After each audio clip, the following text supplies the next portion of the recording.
Vamos então continuar a nossa meditação, hoje Evangelho de Lucas, capítulo 9. Vamos pedir a direção de Deus. Meu Deus, fala conosco, que essa palavra nos faça entender a Tua vontade e assim possamos obedecê-la e Te agradar, que assim seja. E agora o versículo 1 diz assim: E convocando os seus 12 discípulos, deu-lhes autoridade e poder sobre todos os demônios para curarem enfermidades. E enviou-os a pregar o reino de Deus e a curar os enfermos. E disse-lhes: Nada leveis convosco para o caminho, nem cajados, nem alforjes, nem pão, nem dinheiro, nem qualquer de vós tenha duas túnicas. E em qualquer casa em que entrardes, ficai ali e de lá saireis. E se em qualquer cidade vos não receberem, saindo vós dali, sacudi o pó dos vossos pés em testemunho contra eles. E saindo eles, percorreram todas as aldeias, anunciando o evangelho e fazendo curas por toda parte. Então, esse poder e autoridade, o Senhor Jesus reveste hoje os seus servos, através do Espírito Santo, para fazer a mesma obra, sinais maiores até do que o Senhor Jesus havia feito. Então, esse poder, essa autoridade está sobre os seus servos, os pastores, os obreiros, para realizar essa obra. Olha o que o Bispo Macedo diz aqui, no comentário do versículo 1. Autoridade e poder foram concedidos pelo Senhor Jesus aos seus discípulos, a fim de que saíssem a campo para pregar o evangelho, curar e libertar os oprimidos. Com isso, eles não somente foram instruídos, como também capacitados espiritualmente para servir e triunfar sobre o diabo e suas obras. De igual modo, todo aquele que é cheio do Espírito Santo recebe poder e autoridade, para que nenhum mal lhe possa resistir. Entretanto, porque muitos servos fiéis a Deus têm sido massacrados por problemas, justamente porque não fazem uso da ferramenta fundamental que o Senhor lhe conferiu, sua autoridade. Assim, por ignorarem o que o Filho do Altíssimo tem compartilhado com eles, perdem não apenas as batalhas contra o mal na vida das pessoas, mas também em suas próprias vidas.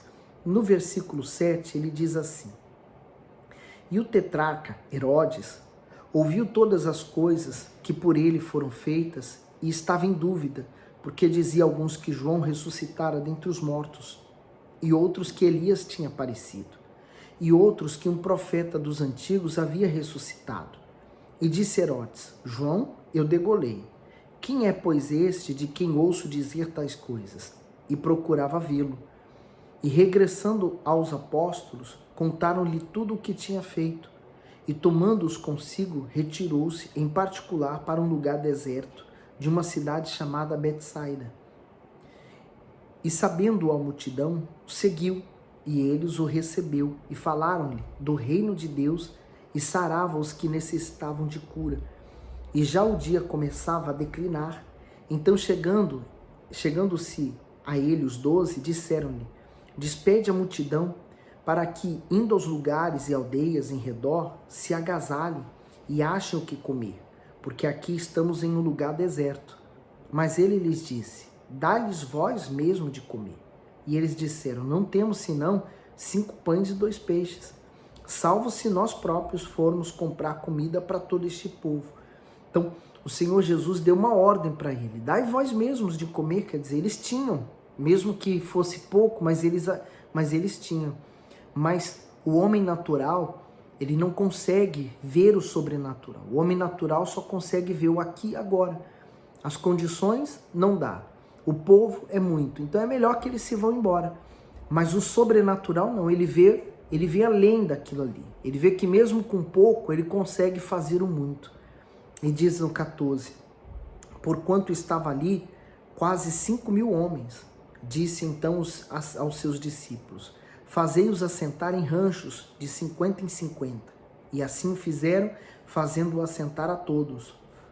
E tomando os 5 pães e os 2 peixes, e olhando para o céu, abençoou-os e partiu-os, e deu-os aos seus discípulos para os porem diante da multidão. Veja que exemplo, né?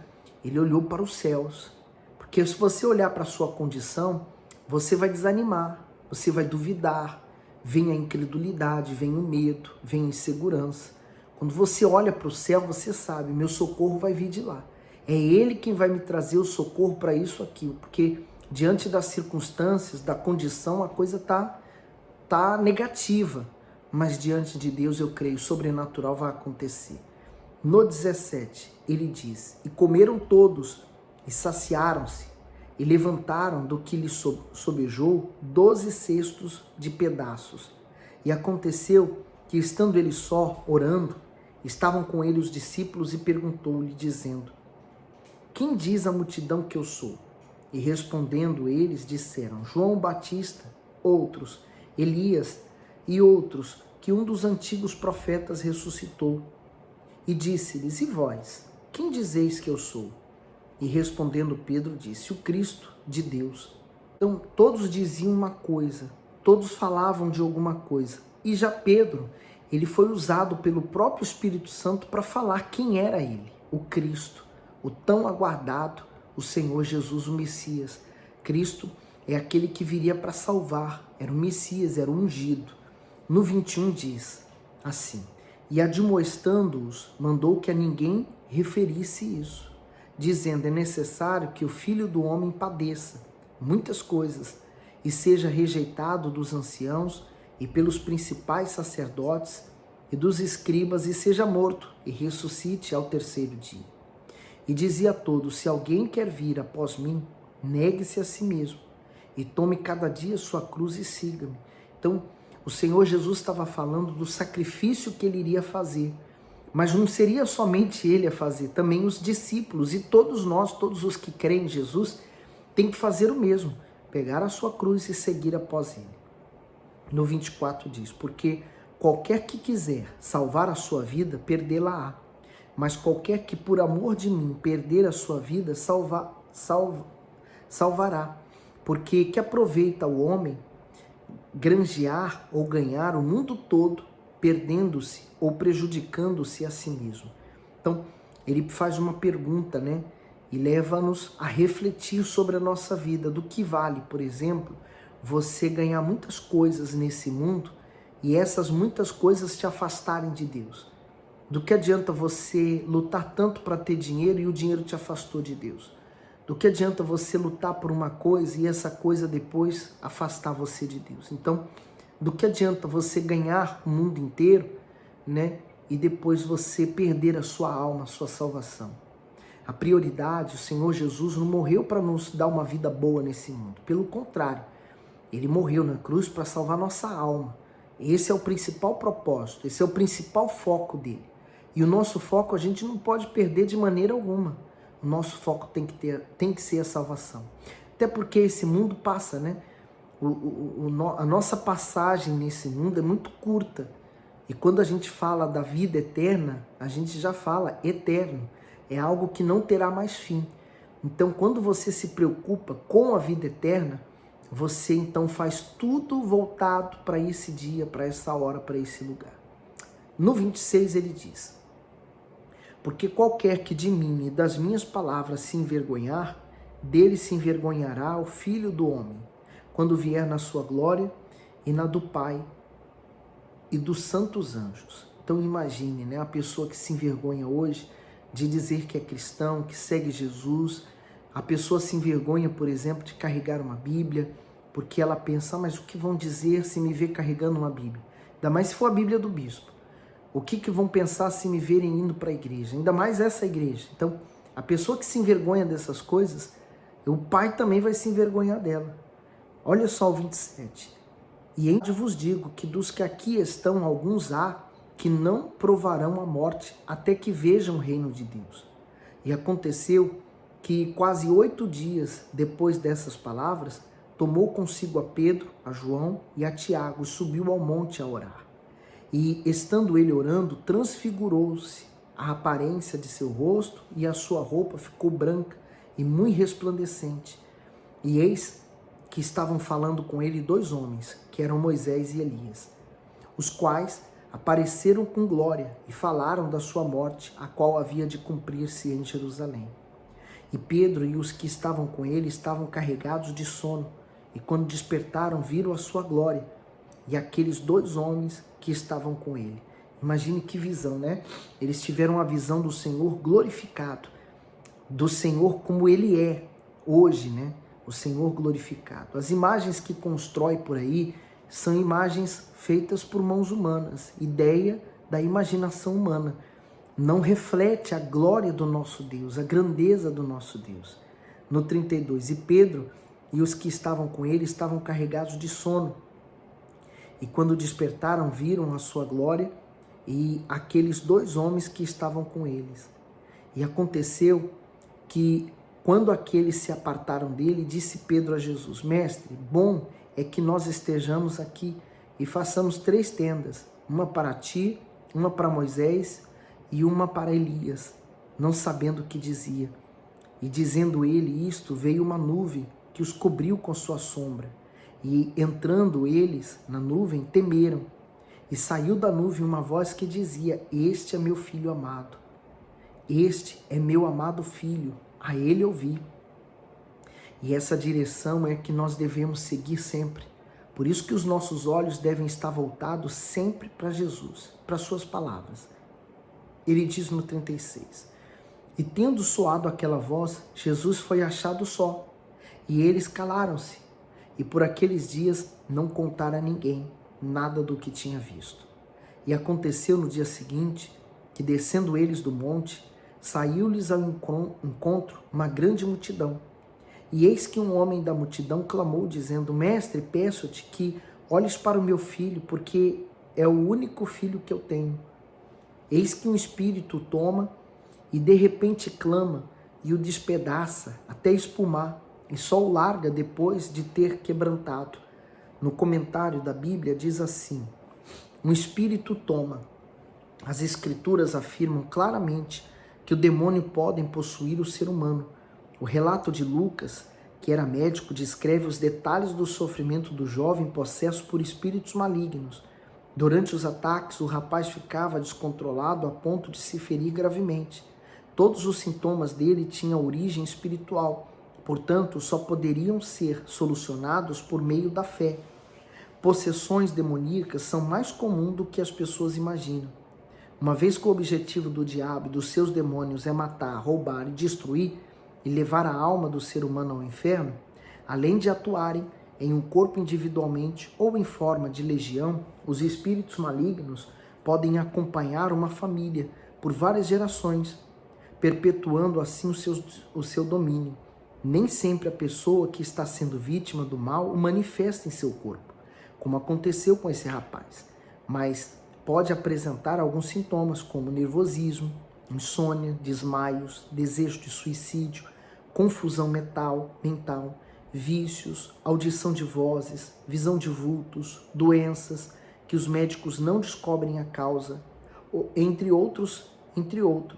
Identificada a possessão, é preciso agir à fé e usar a autoridade no nome do Senhor Jesus para que a libertação seja total. E eu até acrescento aqui a dupla personalidade. A pessoa que sofre desse mal também está com um mal na vida dela e esse mal precisa ser arrancado. Por isso que as reuniões de sexta-feira na Igreja Universal ajudam a pessoa a se libertar. E ela passa então a conhecer a verdade e a verdade liberta ela. Conhecer a verdade é o que nós estamos fazendo ao meditar na palavra de Deus. Ela passa a libertar você, porque uma vez que você sabe o que você precisa fazer, basta você praticar. Quando você passa a praticar aquilo que você aprende, então significa dizer que aquela verdade te libertou. Quem é que não quer ser livre? É aquele que sabe a verdade e quer continuar vivendo na mentira. No 40 ele diz: e roguei aos seus discípulos que o expulsassem e não puderam. E Jesus respondendo disse: ó geração incrédula e perversa, até quando estarei ainda convosco e vós sofrereis? Trazei-me aqui o teu filho. E quando ainda vinha chegando, o demônio o derrubou e convulsionou. Porém Jesus repreendeu o espírito imundo e curou o menino e entregou a seu pai. E todos pasmavam da majestade de Deus e maravilhando-se todos de todas as coisas que Jesus fazia, disse a seus discípulos: ponde vós essas palavras em vossos ouvidos, porque o Filho do Homem será entregue nas mãos dos homens. Mas eles não entendiam essa palavra, que lhes era encoberta, para que o não compreendesse, e temiam interrogá-lo acerca dessas coisas. Então, a falta do Espírito Santo na pessoa faz exatamente isso. A palavra de Deus às vezes está tão clara, mas a pessoa, pela falta do entendimento, ela não consegue, como se o entendimento dela tivesse bloqueado. Ah, pastor, então eu preciso ter o Espírito Santo para entender a palavra de Deus? Não. Basta você fazer o que nós fizemos no início da leitura. Você pede a Deus a direção, Deus vai te dar o entendimento dessa palavra, você vai ler e Deus vai falar com você. Diz aí no 46. E suscitou-se entre eles uma discussão sobre qual deles seria o maior. Mas Jesus, vendo o pensamento de seus corações, tomou um menino e pô-lo junto a si. Veja, que Deus estava falando de algo, o Senhor Jesus estava falando de algo tão importante, que era sua morte e ressurreição. Eles não estavam entendendo nada, e aqui agora estavam preocupados em saber quem seria o maior no reino de Deus. E disse-lhe: qualquer que receber esse menino em meu nome, recebe a mim. E qualquer que me recebe a mim, recebe o que me enviou. Porque aquele que entre vós todos for o menor, esse mesmo será grande. E respondendo João disse: mestre, vimos um que em teu nome expulsa os demônios, e lhe proibimos, porque não te segue conosco. E Jesus lhe disse: não o proibais, porque quem não é contra nós é contra nós. Aconteceu que, completando-se os dias para a sua assunção, manifestou o firme propósito de ir a Jerusalém, e mandou mensageiros adiante de si, e indo eles entraram numa aldeia de samaritanos para lhe preparar pousada. Lembra que os samaritanos não se dão com os judeus, mas o Senhor Jesus não fazia questão disso, ele não olhava para isso, pelo contrário, ele veio para todos aqueles que buscam a salvação. No 53, mas não o receberam, porque o seu aspecto era como de quem ia a Jerusalém. E os seus discípulos, Tiago e João, vendo isso, disseram: Senhor, queres que digamos que desça fogo do céu e os consuma como Elias também fez? Meu Deus, sem misericórdia nenhuma, né? Já queriam se vingar de qualquer jeito. Olha a resposta de Jesus. Voltando-se, porém, repreendeu-os e disse: vós não sabeis de que espírito sois, porque o Filho do Homem não veio para destruir as almas dos homens, mas para salvá-las. E foram para outra aldeia. Jesus não veio com esse propósito, né? Já que a pessoa não quer se converter, então que vem um fogo que consome ela. Já pensou aí assim? E aconteceu que, indo eles pelo caminho, lhe disse um: Senhor, seguir-te-ei para onde quer que fores. E disse-lhe Jesus: as raposas têm covis e as aves do céu ninhos, mas o Filho do Homem não tem onde reclinar a cabeça. E disse o outro: segue-me. E ele respondeu: Senhor, deixa que primeiro eu vá a enterrar o meu pai. Mas Jesus lhe observou: deixa os mortos o enterrar os seus mortos.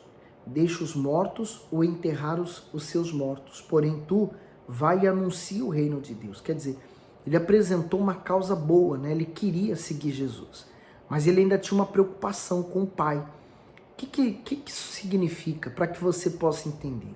Quando uma pessoa morria, a primeira coisa que se fazia era colocar o corpo dentro de um túmulo, mas o corpo ficava ali até se transformar em ossos. Depois que se transformava em ossos, então eles juntavam os ossos numa caixa, feita normalmente de pedra, e essa caixa se chama ossuário. Então ali se fazia realmente o final da sepultura. Então, quando se colocava um corpo dentro de um túmulo, não era o final ainda de todo o ritual, né? Não era um enterro literalmente daquela pessoa. Ele estava ali para os ossos ficarem secos e eles poderem colocar no ossuário. No ossuário era a última parte do sepultamento. Então ele queria esperar isso acontecer para depois seguir Jesus. E Jesus falou: olha, deixa que os mortos sepultem os seus mortos. Porque ele já tinha colocado o Pai no lugar, mas queria esperar os ossos ficarem secos. Então Jesus não estava falando para ele não ir para o enterro, que ele não deveria fazer isso. Não, ele estava dizendo que essa segunda parte ele poderia ignorar. Os próprios familiares dele poderiam fazer isso. No 61, disse também outro: Senhor, eu te seguirei, mas deixa-me despedir primeiro dos que estão em minha casa. E Jesus lhe disse: ninguém que lança a mão do arado e olha para trás é apto para o reino de Deus. Quer dizer, uma vez que nós entramos neste caminho, e não só eu como pastor, você como obreiro, membro, você aceitou Jesus Cristo. É isso, você aceitou Jesus. Ninguém que aceitou Jesus e agora olha para trás é digno dele. O bispo Macedo diz assim: mão no arado. Um terceiro homem também desejou seguir o Senhor Jesus, mas pediu um tempo para se despedir dos familiares antes de segui-lo. Ele representa aquelas pessoas que são sinceras em sua vontade de servir a Deus, porém não são capazes de renunciar àquilo em que são apegadas. Algumas até chegam a se engajar na obra do Altíssimo, mas na primeira dificuldade olham para trás e abandonam a fé. Concluímos pelas palavras do Senhor que todos são bem-vindos à sua seara, desde que estejam dispostos a sacrificar suas vontades. Assim como o trabalhador que segura o arado na lida do campo não consegue fazer outra atividade, quem serve ao Todo-Poderoso não pode estar dividido em suas decisões. A incumbência do servo de Deus é olhar para frente e continuamente estar sempre atento à voz divina e não nutrir pesar algum por aquilo que deixou para trás. Para o Senhor é tudo ou nada. Se não for assim, esse servo não estará apto para o reino de Deus.